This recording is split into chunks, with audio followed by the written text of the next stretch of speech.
Hey everybody out there on YouTube land, and to my Spider Cats, old and new subscribers alike, welcome to the channel.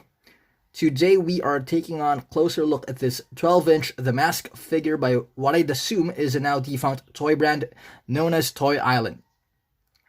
If any of you know anything else about the brand, do let me know in the comment section down below.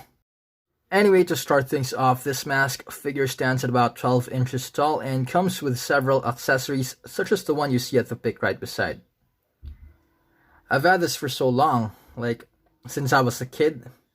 Actually, full disclosure, this is formerly my older brother's figure, but he no longer pays attention to his old toys, although he still does collect figures on the side. I guess he's not as passionate about it as I am. But basically what I'm trying to say is we've had this since we were kids, to the point where we lost all the accessories, including poor Milo, the dog.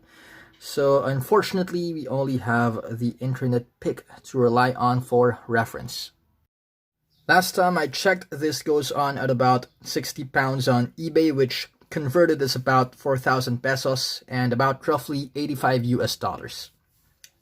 If we have to go back some 25 years back, I'd say this was originally at 1,500 pesos or some 20 US dollars, give or take. So this is an OG The Mask collectible from the 90s, so I'm pretty surprised but also relieved that the pricing isn't as high as what I expected this to be.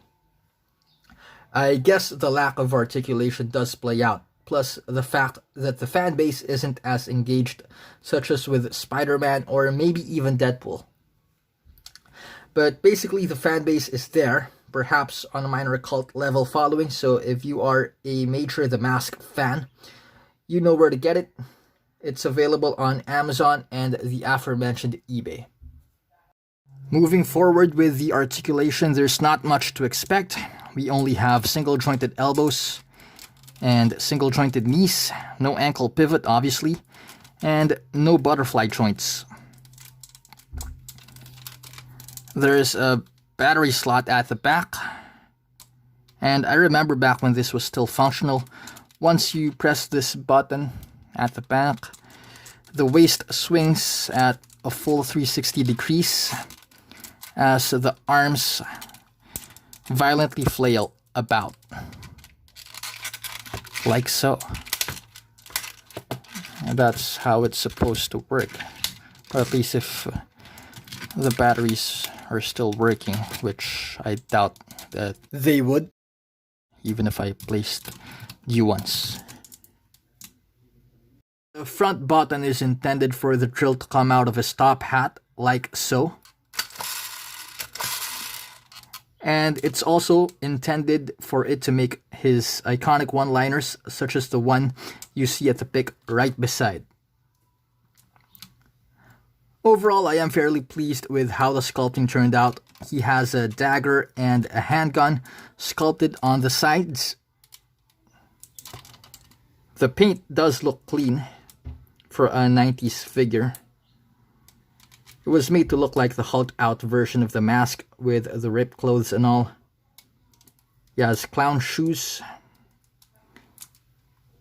He has a monocle and a translucent left eye, which I fondly remember turns red. He has a menacing cartoonish look, similar to his cartoon cereal. I think most of you may find that the goofy, overly elongated hands relative to his miniature-sized legs as major gripes, which they probably are. But to its defense, I think it was intended to be that way as it more accurately portrays who the character is. The Mask is by all means Deadpool times 50, so I guess the designer had a lot of fun in making this figure, along with its other downsized counterparts.